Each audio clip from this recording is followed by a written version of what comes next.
Hello everyone, and welcome back to the channel. Today is a very exciting day. Down there on that paddock is the first young grass we sowed out, and there's been sheep on that for 2 days. Woohoo! But you remember a couple of videos back, we stood in the middle of this paddock, which was literally just over the knob there, and had a look at the young grass, and I was a wee bit worried about it. Now that was, I want to say 2 weeks ago, roughly, and yeah, let's have a look what's happened since then. Look at this. We've waited a little bit too long. Look at that. There is, crikey, 8 inches of grass there, and at that it's blown over. So that there is over a foot long. Yeah, should have been on here a while ago, but it's not really of concern. Its thistles are a bit of concern because the Versatile should have taken care of them, but that's alright, they're not thick. This paddock is about 5.5 hectares without that bit up on the hill, so it's probably more like 6.5. That one over there is 8.5. There's 250 lambs with their mums in that mob. We're going to put them in here and then sow this paddock just over there, and then just over there are going to go into that one, because I just need to get this right to get these paddocks grazed off so we can get that little bit of DAP on them, and then we're away laughing. They'll grow like crazy, quality will be great.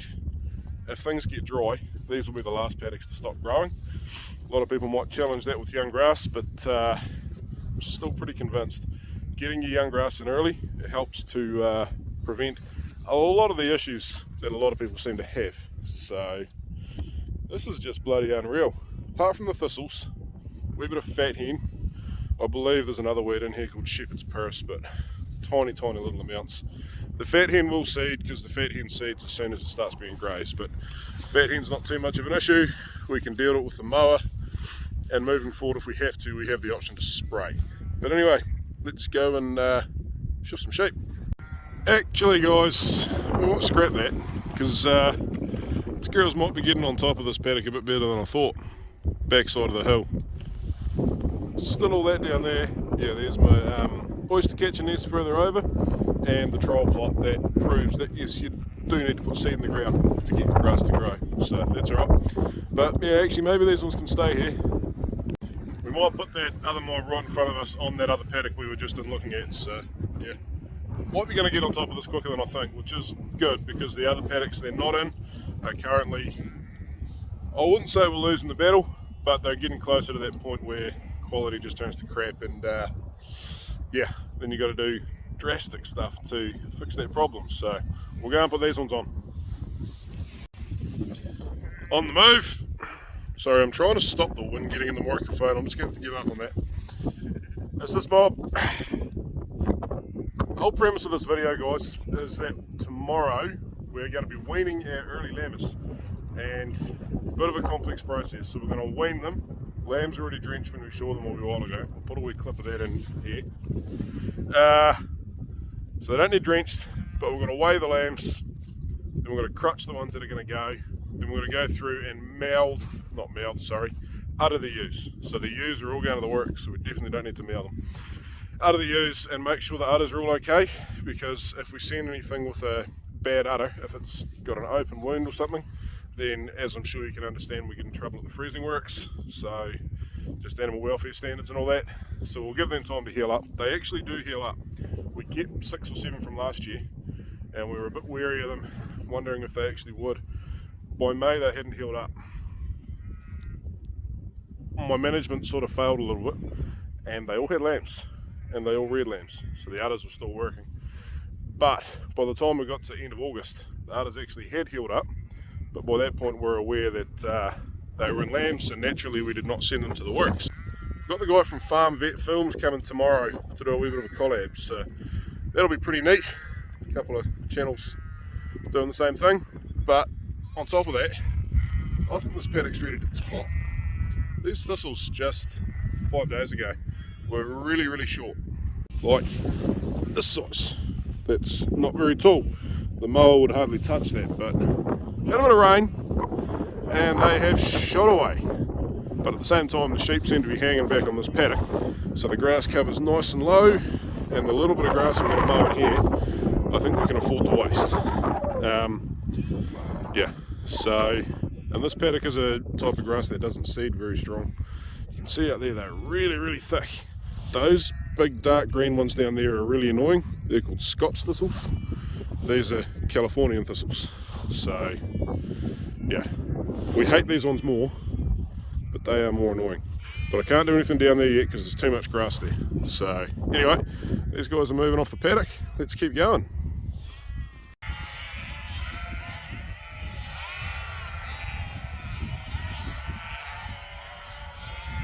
Looks like they haven't quite worked it out yet. Open gate is just down there, but yeah, they were going to come out this one. Steele's bringing them up. Sit down, Steele. Lambs are a lot easier to work at this time of year. They've been through a few gateways, been through the tailing pen. Yeah, crikey, look at that one there. It's not bad for a main cycle lamb. Just remember those ones down there have got 2 and 3 cycles before this in them, so when we do weigh them up tomorrow, yeah, these are nowhere near that size, but they're doing pretty well. Second paddock of young grass is getting grazed. Pretty neat.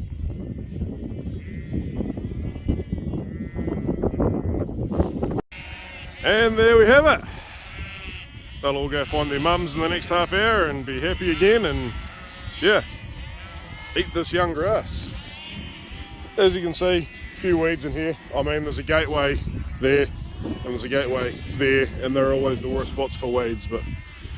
And there's that outside round. You remember I talked to you about a couple of videos ago where I need to do that in the future, but that's alright. But yeah, woohoo! See this stuff, it's already full of seeds, and they will spread those around the paddock a wee bit, but I like to think with the system we've got, we can control it without spraying. But like I've said, if we can't, we just spray. We just go ahead and do it. Hopefully in the Swedes, and hopefully not in the young grass, because you're pretty limited to chemicals you can use in the young grass.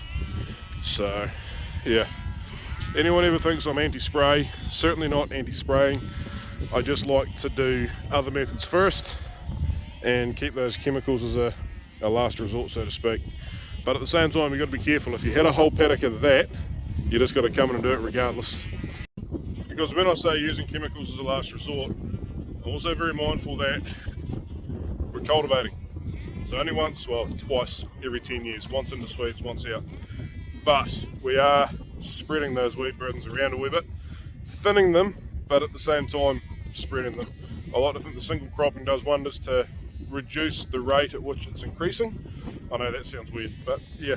Your first crop you get a few, your second crop you get a lot, because the first few seed, then a heap of those seeds are going to germinate the second time. Your third crop you make it a whole lot worse. So we first crop back into young grass, with the idea being that they should hopefully not get out of control. But I would much rather spray these weeds to knock them out and then try and go back to what we were doing. As a break, I guess you'd say. Quite often on social media people hear me saying that I think the plough is a great tool to break chemical resistance in weeds, and at the same time spraying should be viewed as a great tool to knock out weeds from cultivation. So yeah, sort of a holistic view, I guess you'd say, trying to not allow the negative effects of any one practice to be seen too much. Yeah, using all the tools in the toolbox where necessary, but not using them where not necessary. 10 to 7, heading into the yards.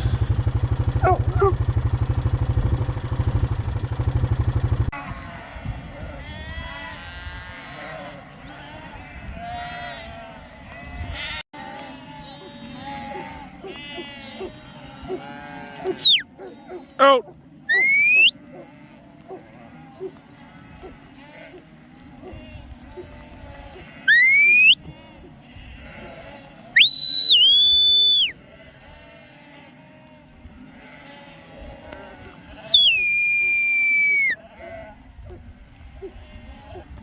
Well, there we go, we yarded.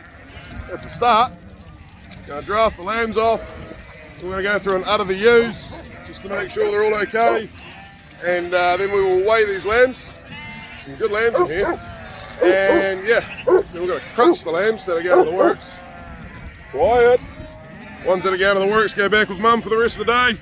Other ones we've got to fire way up that way. Get them out of the road. Away from any ewes or lambs or anything else. Yeah, so let's get into it. Wanna go Phil? Wanna go Phil? Pearl away! Pearl away!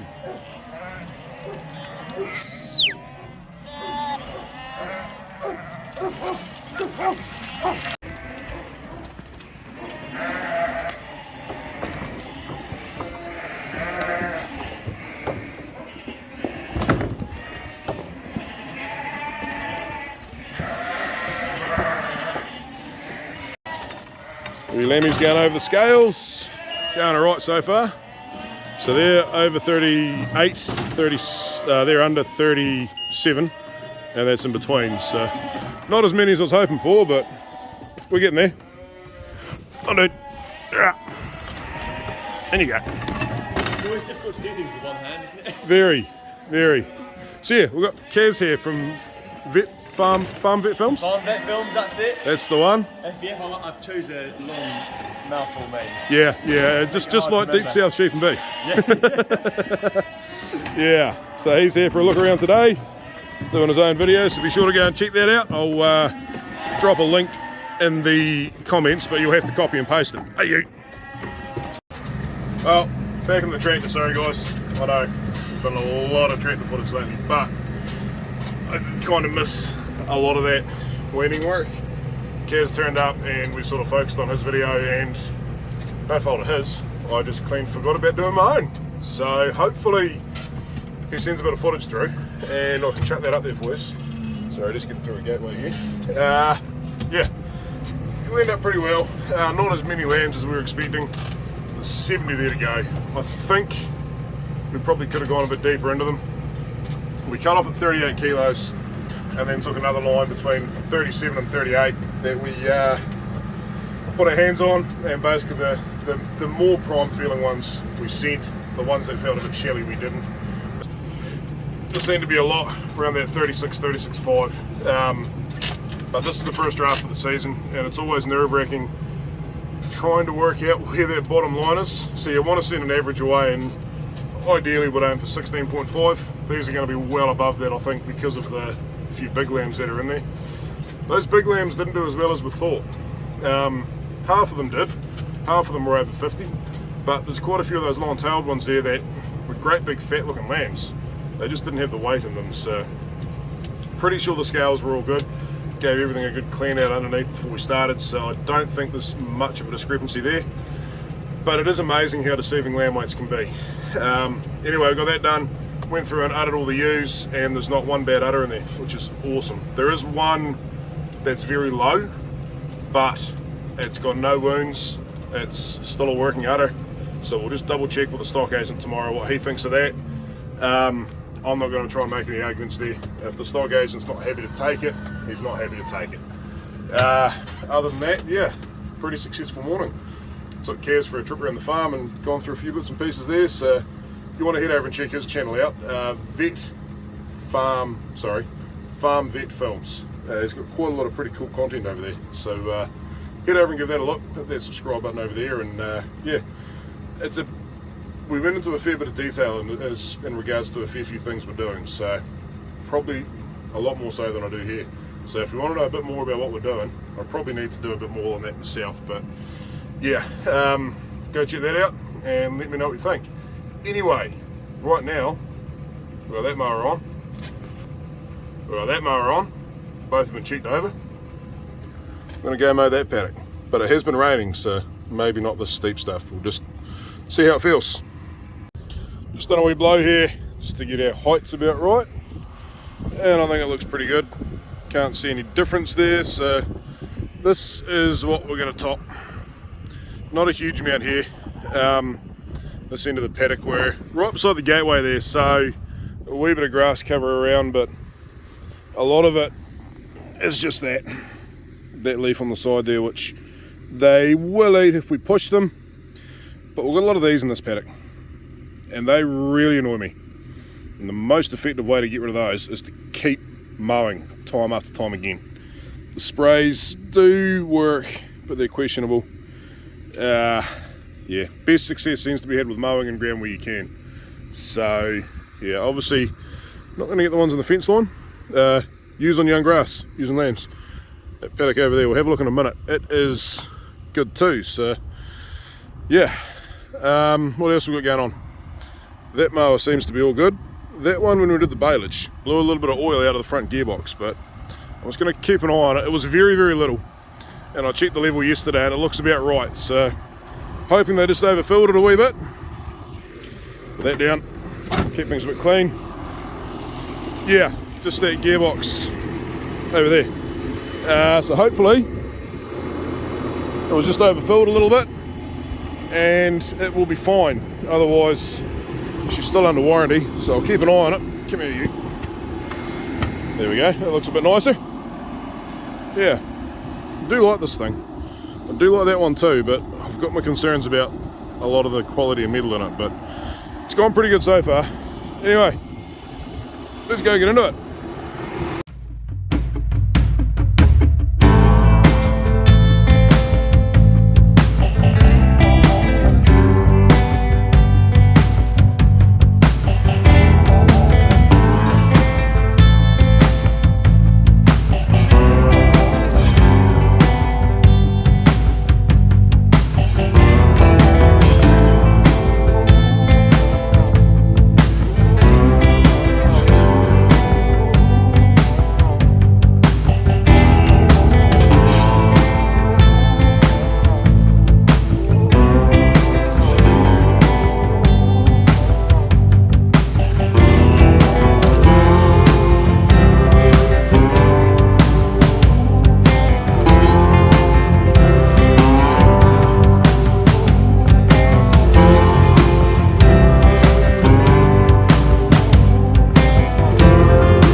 And with that little triangle, it's the first paddock top for the year. Just behind me here, we've got the first paddock of young grass we sowed out, and the second.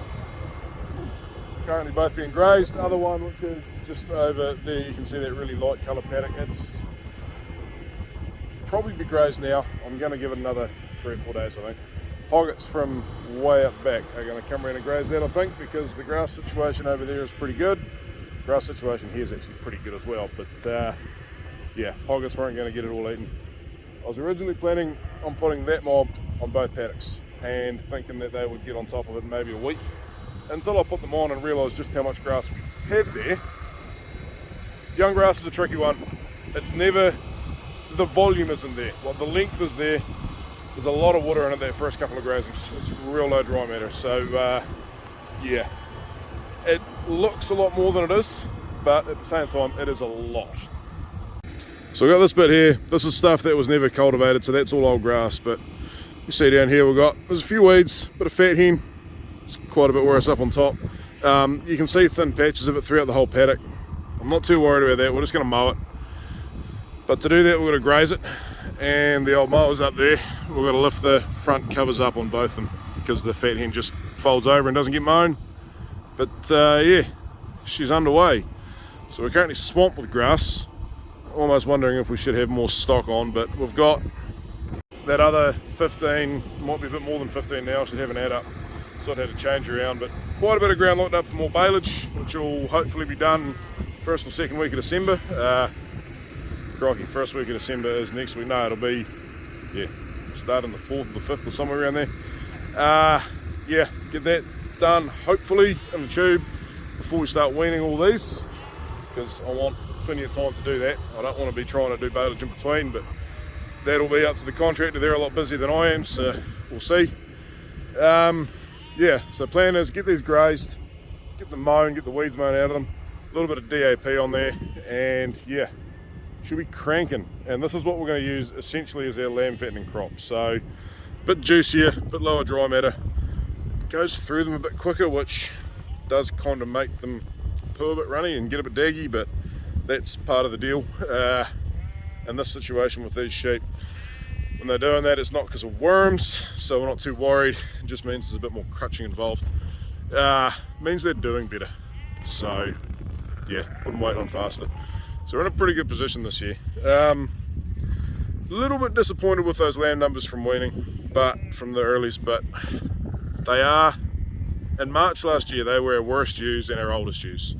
The oldest ewes aren't necessarily the worst ewes. You might remember at the time I did say the older girls in there I'd love to put to a Romney ram, but last year with the drought we just didn't have the paddocks to be able to do it. Hopefully this year that's not the case and they will go to a Romney, because in theory those old girls that have never been handled lambing, they've done 5 lambings unassisted, they probably are some of your better genetics. They've got longevity on side, they've got easy care on side. As we get this EID through the ewes, we will develop a record of, you know, if they've had a single every year, then no, we'll just put them to a terminal then. But if they've had twins every year, we're not going to know whether they've reared twins every year, because that data is too expensive to obtain.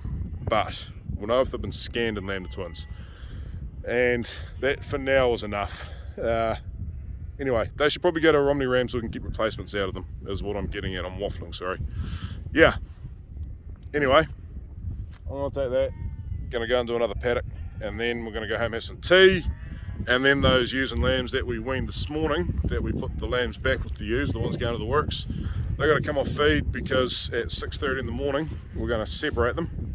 Stock agent's going to come take a look over a few things, make sure everything's alright, and then in 2 separate lines they're going to go on the truck and go to the works, which is real exciting because that's money coming in. Prices are tanking big time. They're going on Sunday. I think they're getting killed on Sunday. Sunday morning the schedule for the ewes goes down 50 cents a kilo, which for those girls probably means $15 less a head. Look, that's just the international markets at the moment. There's no point getting gory about it. Lamb's gone down 35 cents a kilo as well, so say they do 18 kilos. I don't know what they're going to do. There's some real big ones in there, but it's a real fine balancing act with those where you cut it off at. So we've cut off at 38, and then we've done another wee line 37 to 38. We've gone through taking the fatter ones out because they should be okay. For all I know this year we should have gone 33, but perhaps we should have gone 40. I don't know. Our lambs don't yield as well as a lot of others in the live weight to carcass weight area, but then those South Downs should improve that a heap. But as we don't know, if the carcass goes under 14.5 kilos, we'll get about $70 a lamb. As it stands at the moment, I think if they do 18, 17.5, 18, we're looking at about $148, I think. So yeah, we don't want to have anything go under that line. If 1 or 2 do, that's okay. We've found the line, that's okay. But if you wind up with 15 or 20 or 30 or 50 go under, it becomes a very expensive practice. So better to be a little bit conservative right now. Those other lambs that could have gone in the weaning draft are still here, and they're still growing. They might not grow much for a few days, but they will be bigger when we do the next draft on them, which I'm thinking will not be till the end of January, depending on whether we get rid of ewes at the start of January and what the weather does. But looking things at the moment, I'd say we're looking pretty good. How tight is that paddock? Look now, almost looks like a lawn. All the thistles lying there, it's amazing how they just disappear over about 3 or 4 days. And there wasn't really a lot of seed head in here, but good opportunity to come tidy it up. This paddock's got cocksfoot and prospect in it. Cocksfoot's a horrible plant, we should never have planted it. Prospect ryegrass is a weird one. and it doesn't go to seed that strong anyway, so we probably won't come back in here until March with the mowers, see what the thistle situation does, 'cause that is quite bad out there. But outside of that, yeah, that one should be pretty good now for most of the season. Making their way in. I think they're going to go back and find their lambs. Obviously some of their lambs are with them, but most of them are not. But that's alright. Everything you see there, apart from a few woolly ewes, is going on a truck tomorrow. Back down here the next morning, getting ready to draft some ewes and lambs up.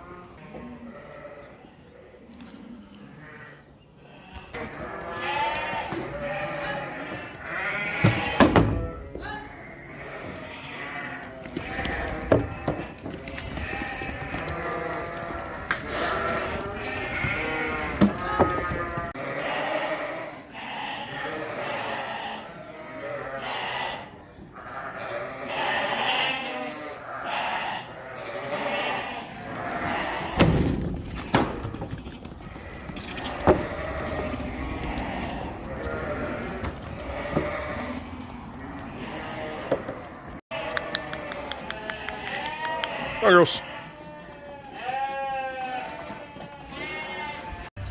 Here's the truck.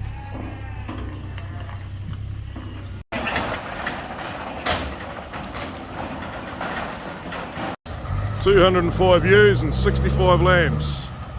That'll help the bank balance a wee bit.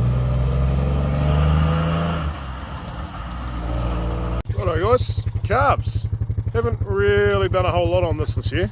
We've done bugger all actually, but these are our smallest ones. So these are, at a guess, well, this one here's a wee bit Frisian, a wee bit smaller, but probably around that 70 kilo mark. We've got 3 mobs currently, but in about 30 seconds, when I open this gate and drive through, I'm going to be down to 2. So this wee mob's still getting fed, then we've got a middle mob that are still getting fed milk, and then we've got a bigger mob, whoops, which is, to be fair, most of them. Open that gate the wrong way. Crikey. We've got 55, I think, in total. I think there's close to 30 in that wean mob. So they don't get any milk or any pellets anymore. But what we're going to do, box this little mob up with the middle mob, and then at some point in the next week or so, we're going to take a cut out of the middle mob, which will then be the small mob, and wean them, because they're doing quite well. So let's go have a look at the rest of them. There they go. Happy looking little critters.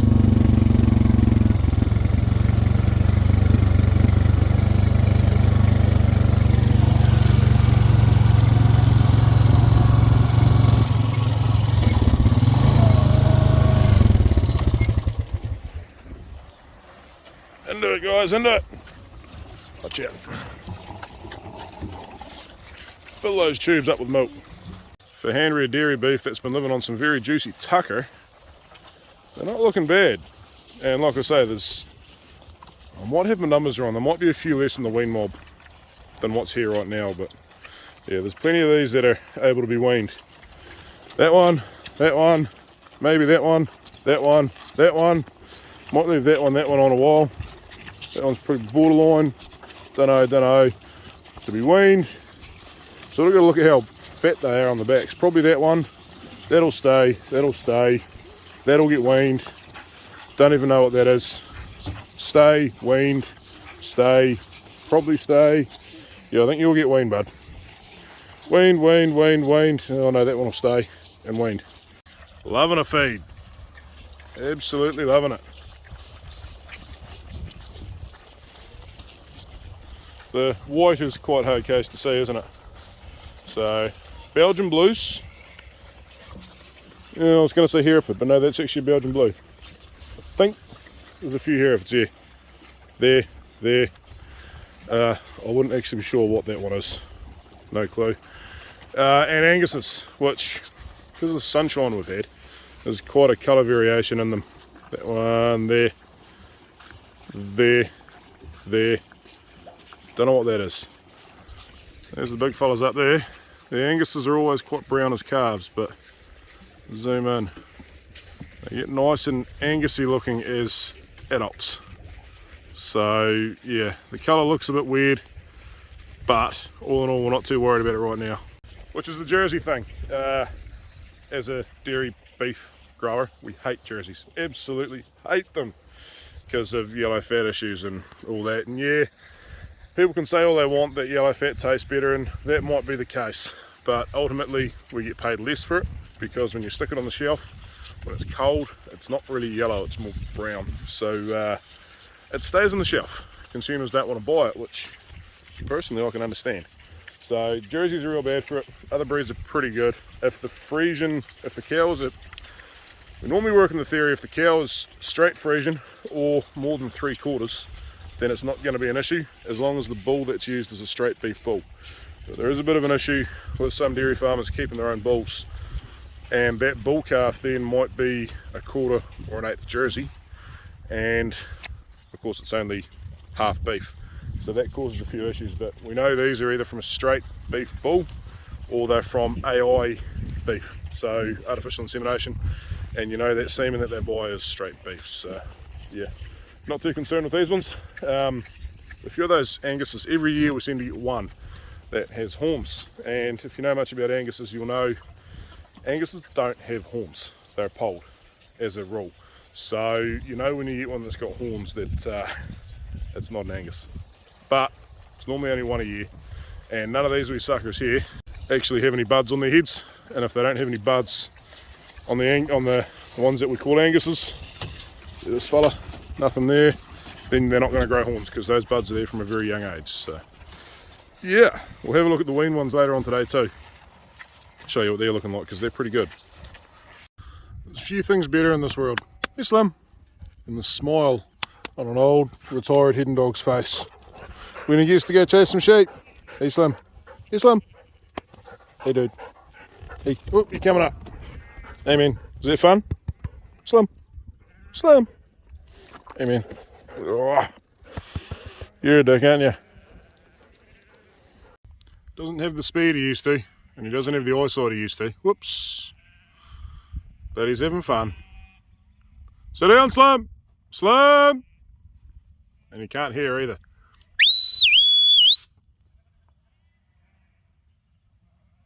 But he's enjoying life, having a roll. Kind of frustrated I have to do this, but that's the way it is. This is locked up for baleage, way more up on top. I don't know whether the guys want to bale that face or not, but I'll talk to them about that before I mow it.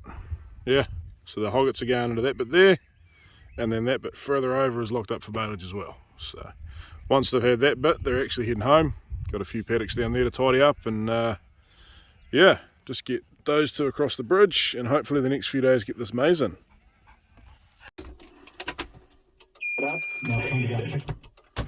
Righto guys, panic stations on all pressure, there we go. Roller is on! Because this morning, the maize is finally going in. Woohoo! Not with the roller, I'm just rolling this down. He's actually on his way, he's very close, so I'm just going to get a couple of rounds done so he's got his headland round done, drop the roller off because I'm in the TM, go back, put the loader on, get ready there waiting for him to put the ferret on, help him change his discs over, put the sweet corn seed in because we've got some sweet corn going in, roughly 5,000 seeds I think, just for shits and giggles. And then get the maize in. So sweet corn's going in at 30 inch, so every second row unit. Hopefully the maize is going in at 15, but we'll just see how that plays out. Yeah, and we're going to, I'm just going to do a little bit more research, but going to plant it with a thing called Persian clover, which is a climbing clover, which should climb up the plant quite well. Hopefully the maize will beat it. We won't get a huge yield out of it, but just to try and up the protein level a wee bit, and yeah, be a cool wee experiment. Just got to double check. I'm sure I've double checked that it doesn't have phytoestrogen issues which stop you cycling.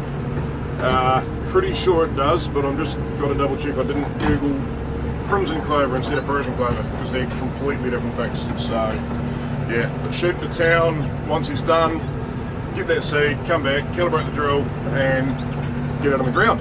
So yeah, should be cool. So we're just here switching these discs over from Swede seed to corn seeds. So here's one of the ones we're using for sweets, or Spencer is. See the size of the hole in there? Yeah. And that's for a pelleted sweet seed. He's got other ones that'll work with unpelleted, but it's tiny and it doesn't work that well. And there's a corn disc. So yeah, quite a difference.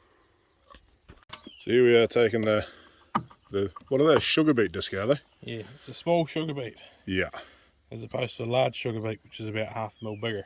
Ideal. Doesn't make much difference though. Still not big enough for corn. Yeah, fair enough. And then the corn disc goes on, just like that. Easy as. The other trick we do is in the meter, when we're doing little seeds, we have that squished right up so it only sits about that full for your seed puddle, so you're not getting too much seed minced around in there. Yep. For corn, we open it right up. Big seed. Bigger and uglier and doesn't flow as nice. Yep, fair enough. So yeah, they're quite a crafty setup, these. Far better than the European stuff when it comes to switching things over. Pretty good in general, really. Not something you expect to be towing with a tractor when you wake up in the morning. Not broken down though. So there's the sweet corn in the bin. Doesn't look like very much, but yeah, every second row. Sweet corn is going in. I'm a bit concerned about how far he's going. Don't know quite how much sweet corn we're growing here. We aimed to get 5,000 seeds and I think we got 8. But if we get cobs of corn out of it, we will find something to do with it. We'll keep some for ourselves and pass some around and maybe just give the rest away to charity. Yeah, just a bit of a fun experiment more than anything. Right, so we've got the sweet corn in. 1.5 days of the paddock, which is a bit more than I was expecting, but that's cool, I'm not used to it. Now we're on to the not so sweet corn. Got a talcum there to make the seed run. It's the most full these hoppers have ever been. Yeah. The noise that thing fills the valley with is just phenomenal.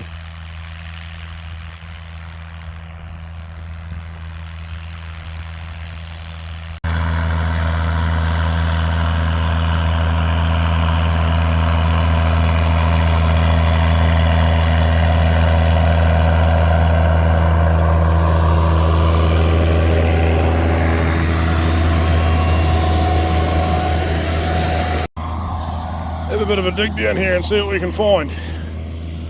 They should be about 2 centimetres deep. 2 inches deep, which is 5 centimetres. So they're well down there. There goes one. Look at that, beauty. Not sure what the spacings work out to here. Man, those disruptor things, whatever they're called. There goes the other fellow, we'll just dug him up. So should be pretty bloody good.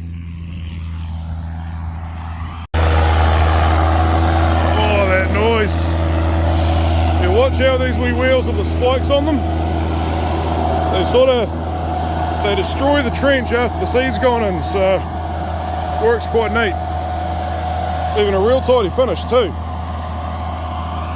Which we'll just come over here and show you something, because it is kind of important with this. Yep, precision planting with any form of planter into cultivated ground, please make sure it's well consolidated. You gotta roll it, absolutely gotta roll it. And if we come over here, I'll show you why. So here we go, rolled, rolled, rolled, even there, rolled, not rolled. What a mess. Straight into pear-harrowed ground, and yeah, that is what happens.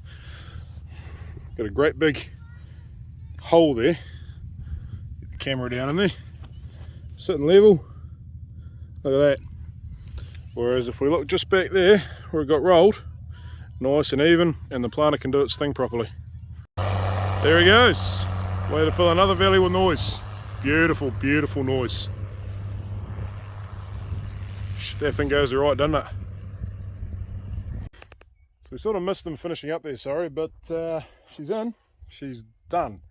So yeah, I shot back to the house, sorted some stuff out there, went to the wool shed looking for my seed weighing scales that I stole off my wife. They were kitchen scales, I don't know, 3 months ago, and How dare she? She had the nerve to steal them back. So, yeah, now I'm going to have to clean them up real good when we're finished here, because this is coated seed, and you don't really want to be cooking with coated seed contaminants everywhere. But yeah, that'll be right. We'll get it sorted. Anyway, we're going to shift the pins over in these wee seeders. I'll show you what we're doing there. So on these seeders, this hex shaft drives this one alone, and there's a wee pin right there that connects that one to that one. And what we're doing is hooking in there and pushing that across, so that's now separate, and it stops on that, and that means only this wee fella's driving. Right, seeding the first 3 runs.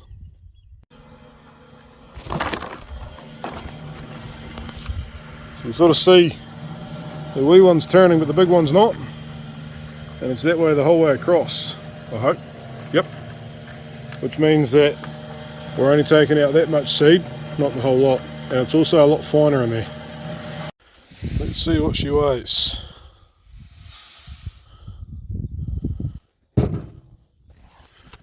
That is telling me about, what are we there? There's 500 grams, so about 50 grams. Right, so that's that done. That tells me the setting on the screen there, right there, needs to be 5.4. So we're going to set it at 5.4 and we're going to see how we go. So the setting you change on the screen doesn't actually change what comes out when you calibrate. What happens here is you have a target sowing rate, you multiply that by 91.25429 according to the book, then you divide it by what comes out of the seeder, bearing in mind what comes out of the seeder is always the same, 10 revolutions. So changing the calibration setting does nothing. So you work out, what did I say, the sowing rate multiplied by that 91.25429 divided by the amount of seed that you gathered in grams, so the sowing rate in kgs, seed gathered in grams, and that equals your calibration setting. So we put that on the screen, 3 kgs to the hectare. I've been told to do 5, but I'm a little bit nervous about doing 5. So I think we'll just try 3 and see what happens.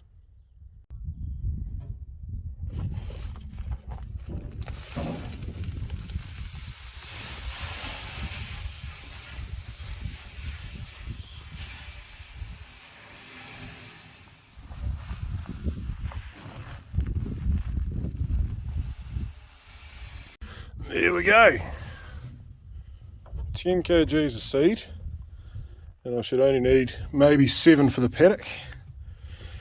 It's going to be a wee bit fiddly at the end though, I'd say, because yeah, there's not a lot of seed in there.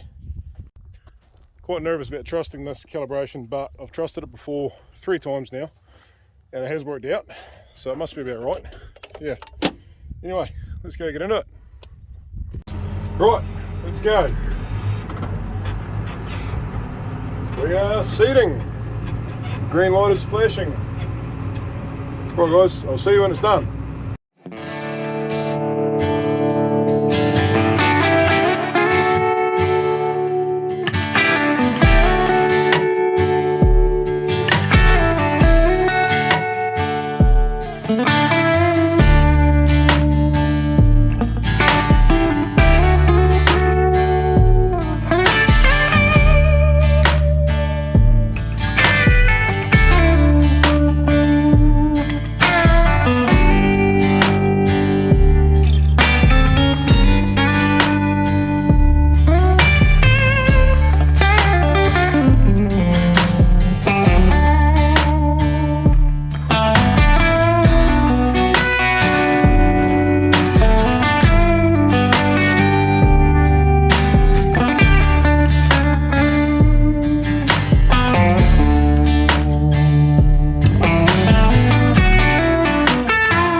Right guys, this is a little bit scary. No, looks like we're good. Pop up and shuffle a bit of seed around. Any runs run out yet? Not yet.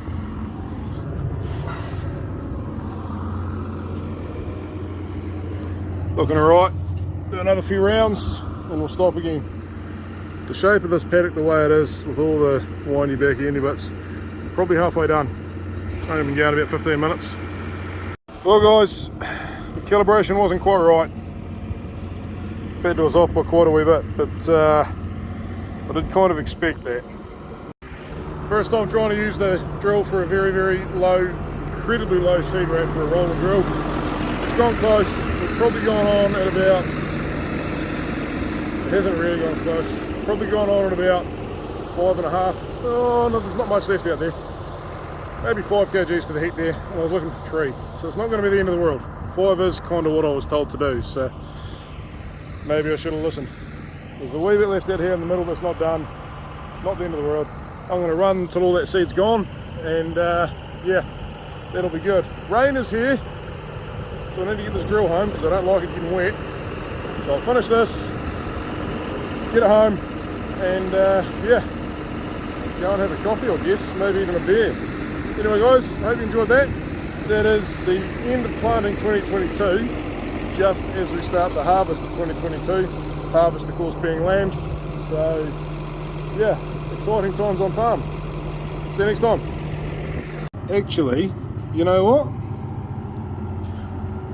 I think I've just realised there's quite a wee pocket down in there that holds quite a bit of seed, and I think we made it.